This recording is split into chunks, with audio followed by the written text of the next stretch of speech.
As the U.S. remembers the 9/11 attacks, tonight there are credible but unconfirmed threats. What's left of al-Qaeda might be trying to attack on the 10th anniversary of 9/11. Leaders at Redstone Arsenal tell us there is an emphasis on security on this 10th anniversary, but they have not detected any plots. There will be extra scrutiny to non-routine vendors like taxis, flower deliveries, tow trucks, and fast food deliveries.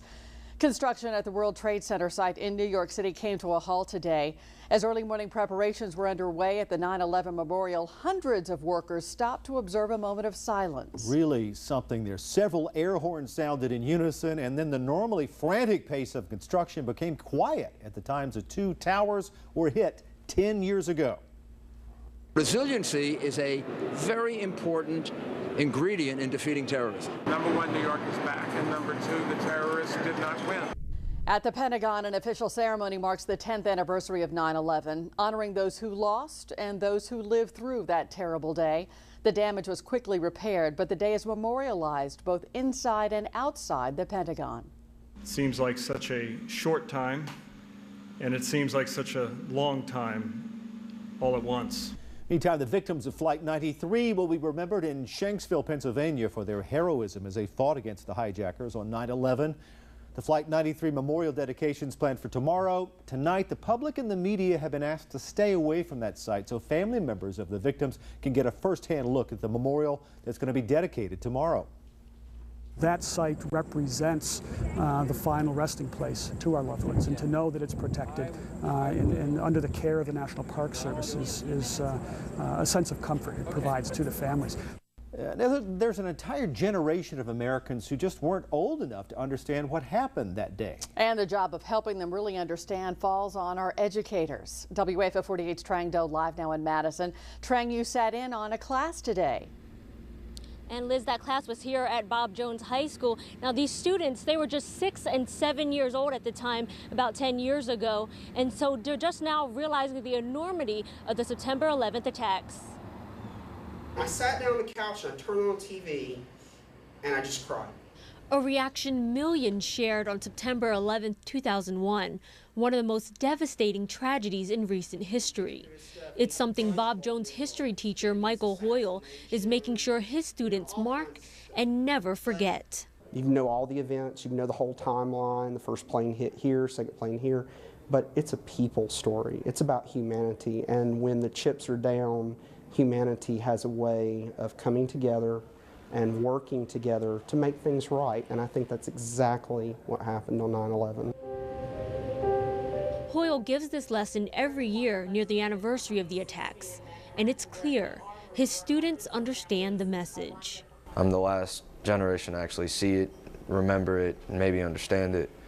At that age, I didn't really understand it too much, but you know, now as I've gotten older, come to appreciate what our soldiers do for us. To think about people who had to pick what way to die, and to think about the families who lost their loved ones for, you know, a reason like this, and it was awful. I think it's important that you keep these memories alive, because there were people who sacrificed their lives to save other people, and there were people who died for unjust causes, and it's just out of respect for them.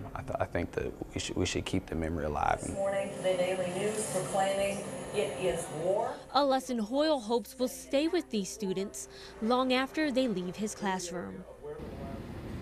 And one of the students you just saw in that story, he actually has several family members who were first responders during the 9/11 attacks. Tonight at 6, hear more about his story and how it has inspired his future career choice. For now, reporting live from Bob Jones High, Trang Do, WAFF 48 News. Thank you, Trang. Speaking of, first responders from across the country gave of their time to help New York City recover in the aftermath of the terrorist attacks.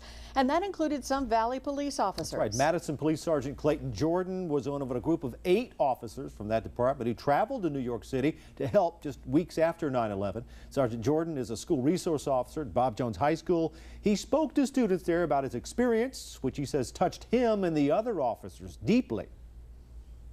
That day, actually going to ground zero, it actually set in, okay, this is why we're here. You saw while we were there, TV didn't do it any justice. You know, your cameras could do no justice to what we actually saw. Officers spent a week in New York working security at several high-profile buildings there. They also filled in whenever needed for New York officers who needed rest. You're going to hear more from those Madison officers tonight at 10. Meantime, a North Alabama man's life changed forever September 11th, 2001. He was on a business trip in New York and was inside that second tower when the plane hit. Michael Randolph says he had just tried to make his way out when the plane hit that first tower, but he only made it to the 18th floor before his tower was hit. Monstrous explosion, fire alarms going off. I thought my knees were giving out, so I grabbed a hold of the railing, and then I realized people were falling on me and below me. And at that point, I realized the building was moving a foot to the left and a foot to the right. At that point, I'm thinking 110 stories, and this building's coming down. So I said the Lord's Prayer, recited every one of my family members' names, and told them how much I loved them, and I thought that was it. We had to make way for the firemen that were now passing us and going up to help others. The whole time we were asking, you know, what had happened, and no one really knew. Finally, some guy said 2 planes hit the building, and I'm like, they collided, and he said, no, they hit them on purpose. Michael Randolph spoke at a ceremony in Limestone County this morning. We'll have his insights and his sounds from that event coming up. A little later in this newscast, too, we're going to talk to a man born and raised in North Alabama who was living in New York City on 9/11. Tonight at 6, authorities are on high alert on this anniversary. We're tracking down the actions taken here in North Alabama. And again at 10 o'clock tonight, we're going to hear from local officers who traveled to New York to help their brothers in blue. We also have complete coverage for you on WAFF.com. Click on 9/11 10 years later to see timelines, special coverage, as well as a list of events right here in North Alabama.